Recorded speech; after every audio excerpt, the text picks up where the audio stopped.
If there's one thing that makes Christian women squirm in their seat anytime I talk about it, it is raising your prices. I know, you're already uncomfortable. And I get it. As Christian women, we don't want to be selfish, and we don't even really know if people would pay higher prices. But those worries are keeping you broke, and they're keeping you from the impact that you are meant to have.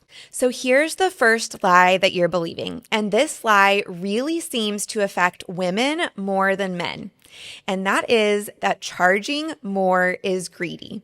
It feels wrong. It feels like you're putting money on a pedestal and putting your income above people. But that is completely backwards. Look, I am a Christian. I believe in generosity 100%. I absolutely believe that we should be using our businesses to be generous and to grow God's kingdom. But here is another thing that I know. It is really, really hard to be generous if you are broke and burned out. If you're underpaid and overwhelmed, you cannot over-deliver. You can't surprise people. You can't serve them at the highest level. And maybe you can't even stay in business. Maybe you have to shut down because you can't put food on the table for your family. And if you have to close your business, then no one is being helped. You're literally not serving anyone anymore. So this idea that you have to keep your prices low to help people, it's actually the opposite. You are hurting your impact by keeping your prices that low. When you raise your prices, it's not greedy. It's saying that I know that my work has value. I know that my business helps people, so I am going to run it in a way that is sustainable so that I can help people for years to come. And here's another thing.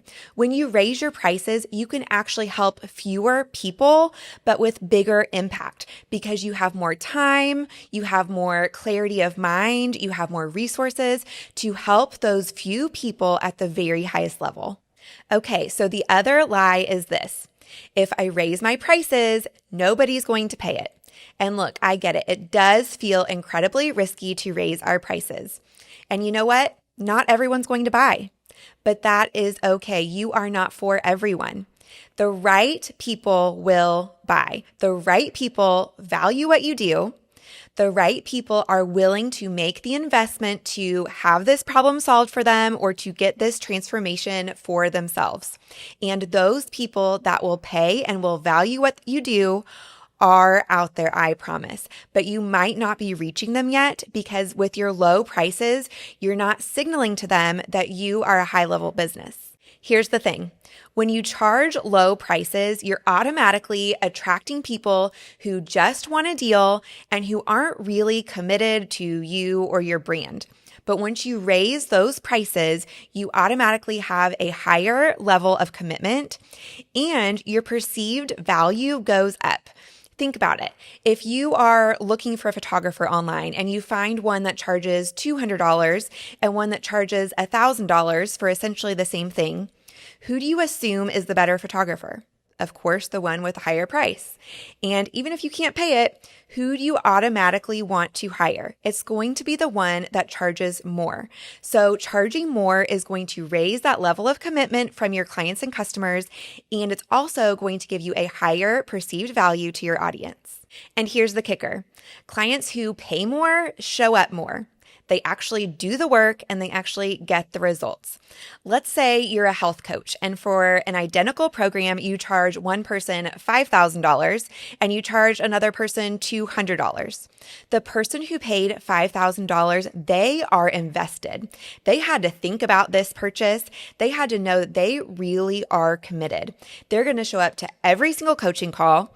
They're going to hang on your every word because they are invested and they are going to implement what you have said 100%.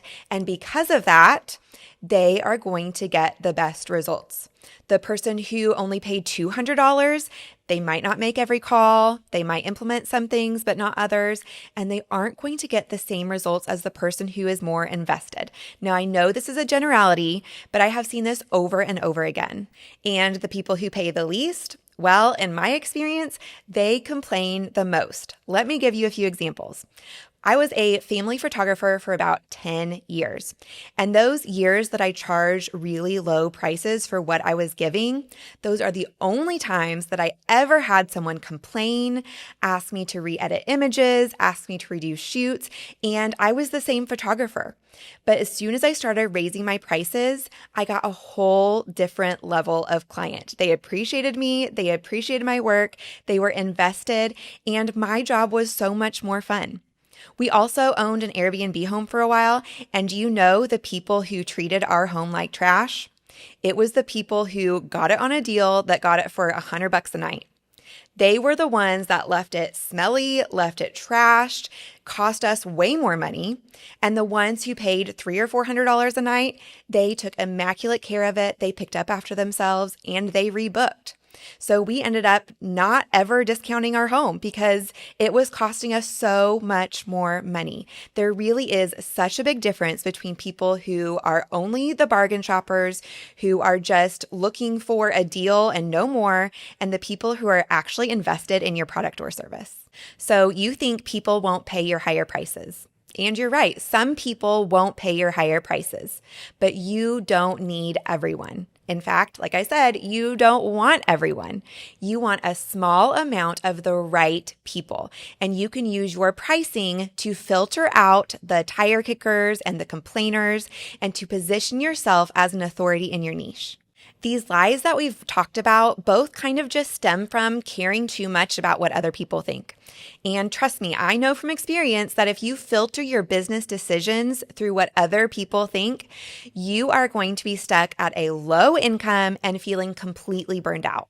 It's time to move past these thoughts of worrying what other people think about the way we price our offer and step into the role of CEO of our business.